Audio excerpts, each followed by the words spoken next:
Ibiyang? Biskut, kini siyang bayhan. Ame, muntikan na akong mamatay sa gulat.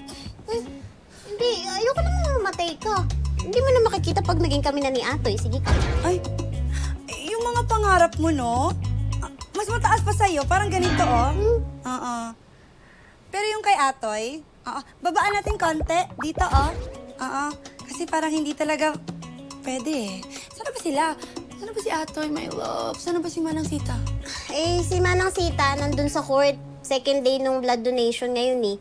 Maaga naman umalis si Atoy tsaka yung mga bata. Mamamasyal daw sila. Actually, inabangan talaga kita. Para ibigay sa ito. Ano to? Suhol? Pa-thank you ko yan sa'yo. Eh, nasabi kasi sa akin ni Ibyang na pinagtanggol mo daw siya kay Atoy kagabi. Tsaka na isa ka daw sa mga taong nagmamahal sa kanya. Wala yun. Malaking bagay yun kay Ibyang.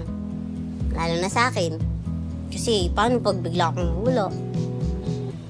Uwi naman sa mawala. Walang mawawala dito. Ang layo-layo pa natin.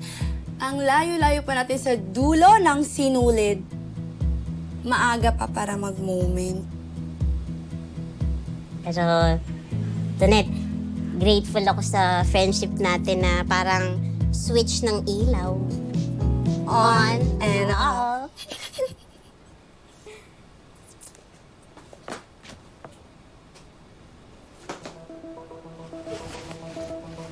Oh, ano to? Akala ko ba maaga pa para magdrama? Pero Tonet, gusto ko lang malaman mo na Alam ko na yan. Na ako ang best friend mo na hindi mo inakala.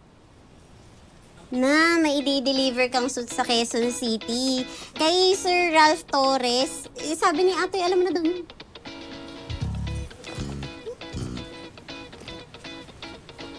Bilisan mo Ano ba na. yun? Parang best ito yun, no? friend. Pagbalik mo, kakain tayo na siomay. Mas na ako, ah. Best friend. Love you. Friend.